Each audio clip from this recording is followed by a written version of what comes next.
ये समाज तब तक नहीं बदलेगा जब तक किसी मां की कोख से पैदा हुआ रावण किसी और की बेटी की रूह नोचता रहेगा।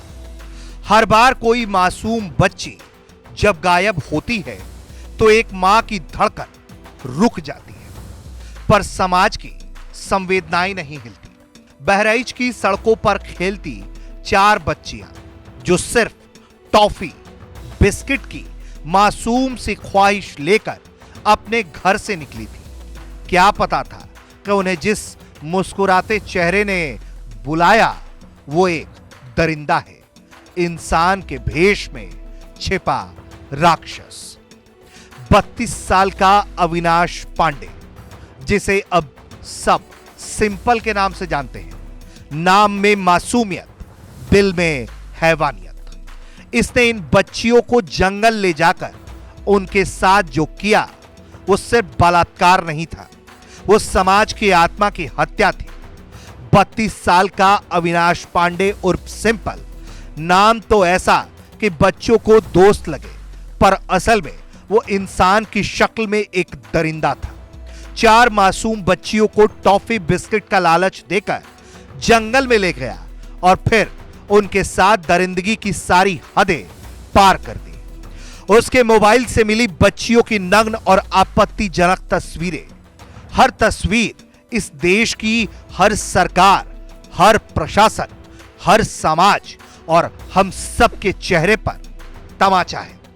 पुलिस की माने तो आरोपी ने बताया कि बचपन में उसके साथ भी ऐसा हुआ था। इसका मतलब तो अब हम और आप ये सोचकर तसल्ली कर लेंगे कि वो खुद तो पीड़ित था, इसलिए अपराधी बन गया। तो क्या अब से हर जख्म अपने साथ और जख्म पैदा करेगा? क्या बलात्कार एक हेरिडेटरी साइकिल बन चुका है, जहां कोई किसी और के दर्द का बदला किसी और की बेटी से लेता है? हम सबने निर्भया के लिए 2012 में मोमबत्तियां जलाई थी ना। कुछ ने पोस्टर पकड़े, कुछ ने ट्वीट किए, कुछ ने मार्च निकाले। फिर क्या हुआ? 2012 की निर्भया 2025 में 4 मासूम निर्भया बन चुकी हैं और हम सब अब भी वही हैं, चुप, बेहिस, बेशर्म। 25 जून से 7 जुलाई के बीच 4 बच्चियों का गायब होना किसी अलार्म जैसा था। जब तक वो अलार्म सच की आवाज बनकर चीखा, तब तक कई जिंदगी बर्बाद हो चुकी थी। क्या आप समझ सकते हैं उस मां की हालत जिसने अपनी बेटी को खेलते हुए भेजा और फिर उसे खामोश और टूटी हुई लौटा पाया? नहीं समझ सकते, क्योंकि आप भी वही हैं जो हर साल रावण जलाकर अपनी जिम्मेदारी पूरी मान लेते हैं। अविनाश पांडे अब जेल में है और उसकी जैसी सोच हर गली, हर मोहल्ले, हर शहर में जिंदा है। क्या हम उस दिन जागेंगे जब हमारी बेटी, हमारी बहन अगली निर्भया बन जाएगी? या तब भी कहेंगे कि हाकिम जाने, हुक्मरान जाने, हमें क्या? याद रखिए, हर चुप्पी एक बलात्कारी को और साहसी बनाती है। हर अनदेखी एक मासूम की चीख को और कमजोर करती है। अब भी वक्त है, या तो चीखों की आवाज बनो या अगली चीख का इंतजार करो। वो हमारे घर से भी आ सकती है। खैर, पुलिस की माने तो 4 निर्भया के दोषी को पुलिस ने गिरफ्तार किया। इस तरह एक और निर्भया की कहानी अपने अंजाम तक पहुंच गई। चलिए कुछ दिन इस निर्भया का भी शोक मना लेते हैं, चीख लेते हैं, कोस लेते हैं, मोमबत्तियां जला लेते हैं। यही तो अब तक हम करते आए हैं, यही तो आगे भी करना है। इसके अलावा और हम लोग कर भी क्या सकते हैं? क्यों, गलत तो नहीं कहा ना? विगत 25 जुलाई से 25 जून से थाना क्षेत्र सुजौली में ये सूचना मिल रही थी कि सुबह सुबह 5 से 7 साल के बीच की बच्चियों का अपहरण करके कोई ले जा रहा है। और ऐसे सूचना पर अभियोग थाना सुजौली क्षेत्र में दिनांक 3 तक 3 अभियोग पंजीकृत किए गए थे। इन अभियोगों की विवेचना के लिए 5 टीमें लगी हुई थी। विषय संवेदनशील था, छोटी बच्चियों से जुड़ा हुआ था, तो पुलिस की सभी टीमें, जनपद की एसओजी टीम और सर्विलांस टीम, सारे लोग हम लोग वहां पर लगे हुए थे। इस संदर्भ में क्षेत्राधिकारी मिहींपुरवा श्रीमती हसिता तिवारी एवं अपर पुलिस अधीक्षक श्री डीपी तिवारी लगातार वहां कैंप कर रहे थे।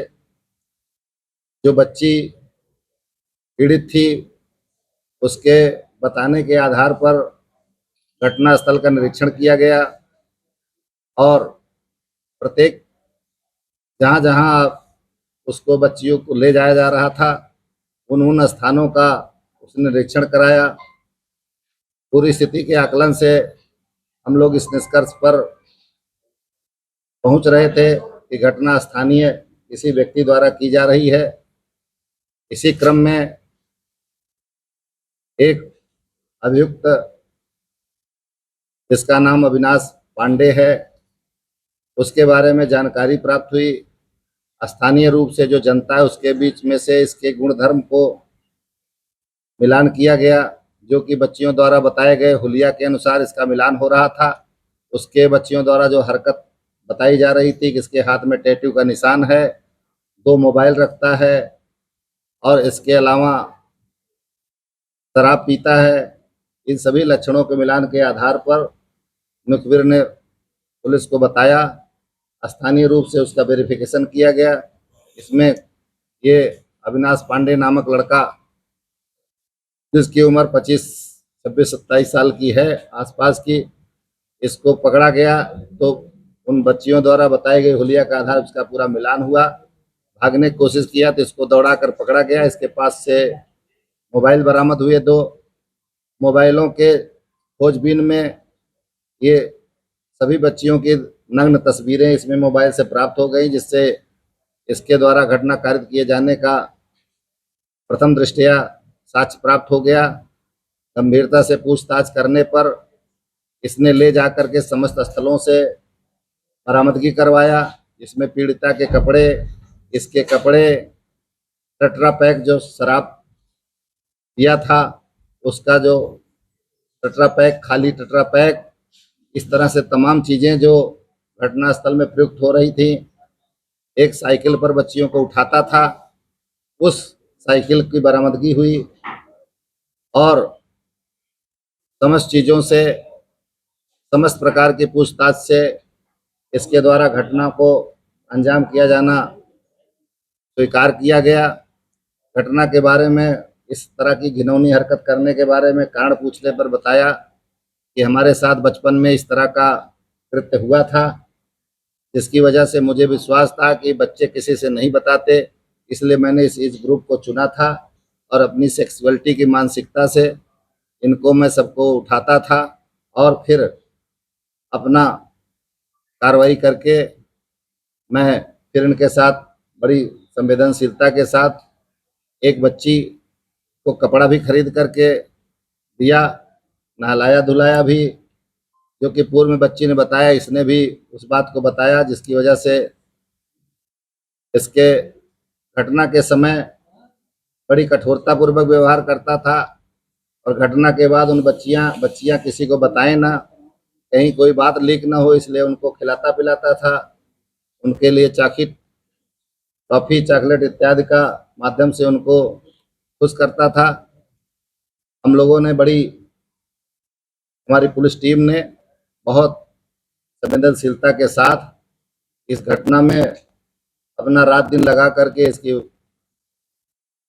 गिरफ्तारी किया और क्षेत्रीय रूप से स्कूल जाने में बच्चों को जो इस ग्रुप के माँ बाप थे, उनको मन में जो डर पैदा हुआ था उसको दूर करने में हमारी सुजौली की पुलिस, हमारी जनपद की टीमें जो है वो अथक परिश्रम करके इस घटना का अनावरण किया।